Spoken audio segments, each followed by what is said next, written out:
तो बिजू बाबू आ महताब भितर जदि गोटे कंपैरिजन हुए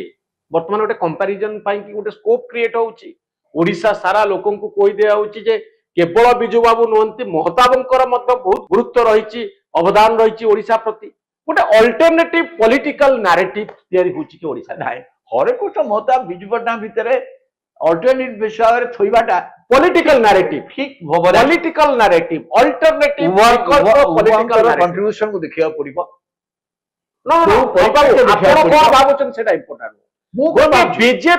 बीजेपी भावुची कि गोटे नैरेटिव तैयारी करिया पाई हिस्ट्री को नहीं इतिहास को नहीं ओडिशार जेते राजनेता अछंती जेमती बिजु जनता दल बिजू बाबू को नहीं नैरेटिव तैयारी करूची बिजू बाबू कौन करथिले टॉल मैन बही आमे देखिचे जे आमे देखिचे आडवाणी केमती भारत ओडिशा आसीथिले आमे देखिचे भारत वर्षर बड़ बड़ राजनेता आसिकरी टॉल मैन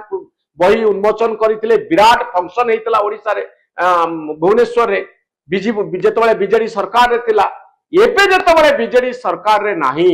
जेतबेले नरेंद्र मोदी सरकार दिल्ली रे मोहन बाजी सरकार ओडिशा रे सेतिकी बेले गोटे प्रकृष्ट समय होउची गोटे अल्टरनेटिव नैरेटिव तैयारी करबा महताब को नहीं ना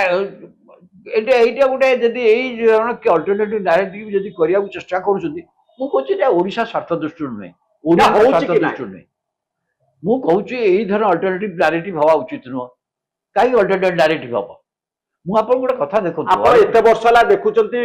महताब बिजू बाबू 125 वर्ष जन्म तांकर शतबार जो 125 वर्ष हे गलानी महताबंकर जन्म दिवस को जन्म होते 125 वर्ष तले तार वर्ष व्यापी कार्यक्रम सब प्रस्तुत करा आपण भावुना आपण आगुरी केबे जानितले महताब जयंती सुर राउत रे आसिकरी किछि कार्यक्रम करूछ एमती राज्यव्यापी ओडिशा सारा कार्यक्रम किछि होला जेमती बिजू बाबू रहउतला ना नहीं एटा हबा भलो भलो कथा किंतु एटा बिजू बाबू हरकृष्ण महताब भितरे गोटे अल्टरनेटिव नैरेटिव पे होउची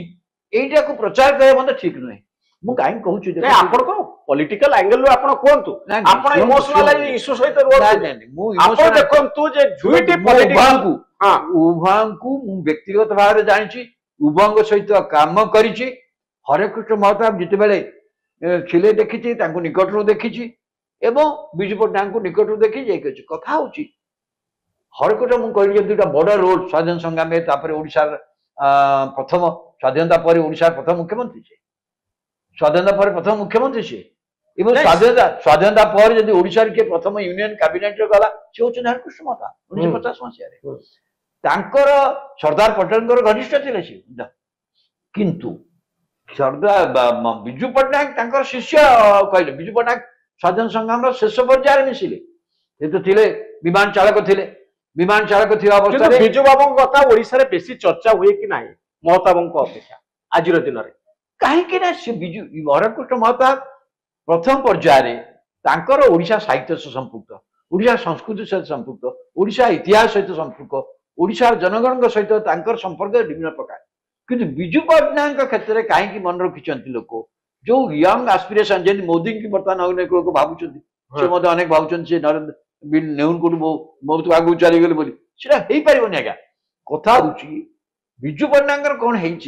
बिजू पट्टनायक जो एस्पिरेशनल क्लास ऑफ यंगर लोक भितर ये गोटे एस्पिरेशन सृष्टि कर कारण ही वाज एन एंटरप्रेन्योर से निजे जन एंटरप्रेन्योर थे लोकों भितर जो दिन आसिले सी तो हरकृष्ण महताब को कांग्रेस नेतृत्व हटे कि से दायित्व महताब नेहरू गोटा समय दायित्व जदिव से हरकृष्ण महताब शिष्य थे किंतु हरकृष्ण महताब ये कांग्रेस को एब्सोल्यूट मेजोरिटी आनी पारिला नहीं गणतंत्र परिषद मिसिकी सरकार कले मु भाव नेहरू से राजी हेलेनी ये कहले मु नहीं आसबि तेणु दायित्व दिगला एवं से नेतृत्व कांग्रेस सरकार प्रथम एब्सोल्यूट मेजोरिटी सहित बिजू पट्टनायक